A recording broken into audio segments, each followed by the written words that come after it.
ক'ব লাগিব যে আচলতে বিশাল আচলতে ৰেলী জুবিনৰ যি ন্যায় যাত্ৰা কৰিছে আৰু আজিৰ পৰা যিকৈ বিজেপিয়ে ন্যায় যাত্ৰা আৰম্ভ কৰিছে জুবিন গাৰ্গৰ যি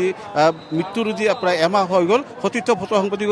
মই ৰাজুক দেখিবলৈ অনুৰোধ কৰিছোঁ হাজাৰ হাজাৰ আচলতে জুবিন অনুৰাগী আৰু কিন্তু ইয়াত তেওঁলোকে বিজেপিৰ যি পতাকা লৈছে গতিকে ক'ব লাগিব যে শাসকীয় পক্ষ এতিয়া ন্যায় যাত্ৰাৰ বাবে ৰাজপথত ওলাব লগা হ'ল এয়া এটা ডাঙৰ কথা মুঠৰ ক'ব লাগিব যে জুবিন গাৰ্গ যি সকলোৰে আমাৰ হিয়াৰ আমঠু আছিল জুবিন গাৰ্গ যিটো এমাহ হ'ল মৃত্যুৰ পিছতো এমাহ হৈ যোৱাৰ পিছতো কিন্তু এতিয়ালৈকে কোনো ধৰণৰ ন্যায় পোৱা নাই সকলোৱে ৰাইজে আচলতে ন্যায় বিচাৰি ইয়াতে প্ৰতিবাদ সাব্যস্ত কৰিছে যে সকলোকে লাগে আচলতে ন্যায় লাগে গতিকে মই কিছু সংখ্যক লোকৰ ওচৰলৈ যোৱাৰ চেষ্টা এটা কৰিম কাৰণ যিটোকে সকলো আচলতে জুবিন গাৰ্গৰ ন্যায় বিচাৰি যাত্ৰা আৰম্ভ কৰিছে গতিকে সকলোৱে ক'ব বিচাৰে গতিকে আমি বিচাৰিছোঁ গতিকে কেনেকুৱা ধৰণৰ এতিয়া মই এগৰাকী ব্যক্তি আছে তেখেতলৈ গৈছোঁ পোনে পোনে নাৰায়ণ ডেকাৰলৈ মই কি কৈছোঁ যে ভাৰতীয় জনতা পাৰ্টীৰ 65 লাখ কাৰ্যকৰ্তা জুবিন গাৰ্গ ডাঙৰে অনুৰাগী 65 লাখ কাৰ্যকৰ্তাই অনুৰাগী আমি জাষ্ট আজি নলবাৰী জিলাৰ এটা জাষ্ট নমুনাহে আমি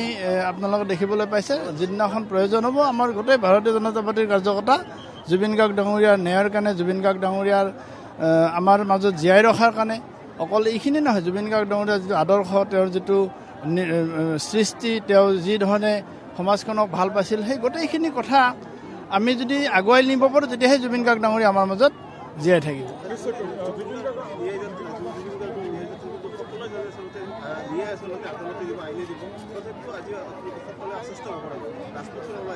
নহয় এইটো হ'ল একচাম মানুহক বিপথে পৰিচালনা কৰাৰ এটা চক্ৰান্ত আমি আজি ওলাইছোঁ কি কাৰণে আমি একটো হ'ল আমি মুখ্যমন্ত্ৰী মহোদয়ক ধন্যবাদ জনাইছোঁ আজি পৰ্যন্ত মুখ্যমন্ত্ৰী মহোদয় যি ধৰণে কষ্ট কৰি জুবিন গাৰ্গ ডাঙৰীয়াৰ কাৰণে ন্যায় দিয়াৰ প্ৰক্ৰিয়াই হওক তেওঁক সসন্মানে আমাৰ মাজৰ পৰা বিদায় দিয়াই হওক যিখিনি কৰিলে তাৰ কাৰণে মুখ্যমন্ত্ৰী মহোদয়ক আমি ধন্যবাদ জনাইছোঁ অসম চৰকাৰক ধন্যবাদ জনাইছোঁ পুলিচ প্ৰশাসনক ধন্যবাদ জনাইছোঁ আৰু আমাৰ তদন্ত প্ৰক্ৰিয়া সম্পূৰ্ণ হোৱাৰ পিছত যাতে ন্যায়িক প্ৰক্ৰিয়াখিনিও যে এই ধৰণে হয় তাৰ কাৰণে আমি চৰকাৰৰ ওচৰত আবেদন জনাইছোঁ আৰু ন্যায়ালয়ক আমি আমাৰ ন্যায়িক যিসকল আমাৰ যি ন্যায়ালয়ৰ ব্যৱস্থাটোক আমি আহ্বান জনাইছোঁ সকলো ন্যায় প্ৰক্ৰিয়াৰ ওপৰত সকলোৰে আস্থা আছে সকলোৰে বিশ্বাস আছে যে সকলোৱে মুঠৰ ক'ব লাগিব যে জুবিন গাৰ্গৰ যি ন্যায় বিচাৰিছে সকলোৱে কাৰণ ক'ব লাগিব যে ৰাজ্যত বিজেপি চৰকাৰ কেন্দ্ৰত বিজেপি চৰকাৰ তাৰ পিছতো কিন্তু আজি বিজেপিয়ে জুবিন গাৰ্গৰ যি ন্যায় বিচাৰি আছে কি ক'ব আচলতে আপোনালোকে জুবিন গাৰ্গ আমাক ন্যায় লাগে ন্যায় লাগে জুবিন দাৰ কাৰণে আমাক ন্যায় লাগে জুবিন দাৰ ন্যায় পাব লাগিব জুবিন দাক ন্যায় বিচাৰো আমি যেতিয়ালৈকে ন্যায় নাপাওঁ আমি সুধাই নেৰো আমি অসমবাসী সদায় ৰেলী কৰিয়ে থাকিম জুবিন দাৰ কাৰণে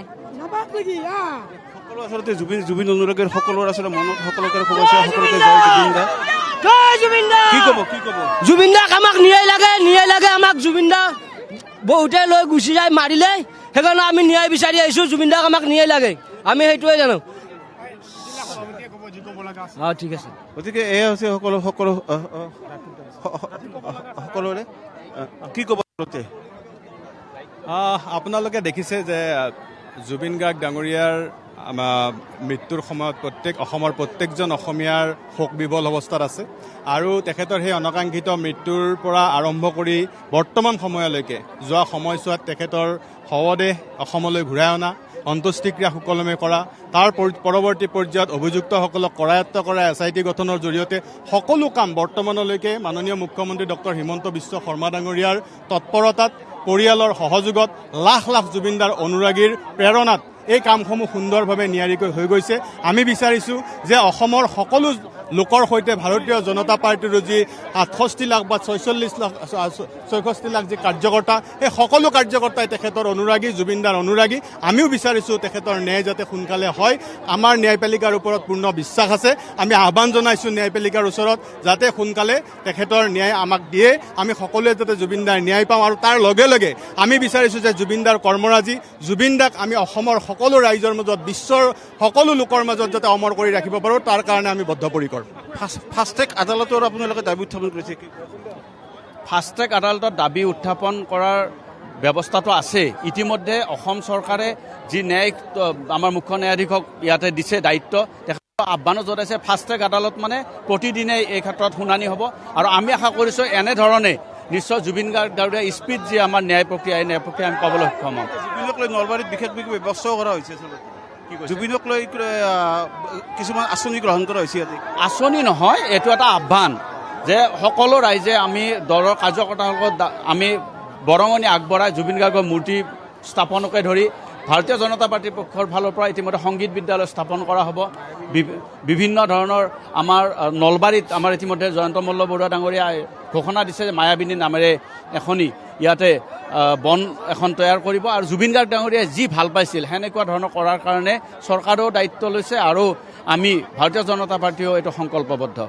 এই আচলতে সকলোৰে আচলতে এতিয়া আপোনাক এই মুহূৰ্তত পুনৰ ধন্যবাদ জ্ঞাপন কৰিছোঁ। আমি যদি সম্ভৱ হয় বাতৰিৰ শেষৰ ফালে আকৌ এবাৰ যোৱাৰ চেষ্টা কৰিম। এই মুহূৰ্তত এয়া বিজেপিৰ যি জুবিন গাৰ্গৰ ন্যায় যাত্ৰা, সেই ন্যায় যাত্ৰাৰ কাৰ্যসূচীৰ পোনপটীয়া সম্প্ৰচাৰ আমি আপোনালোকক দেখুৱাইছোঁ।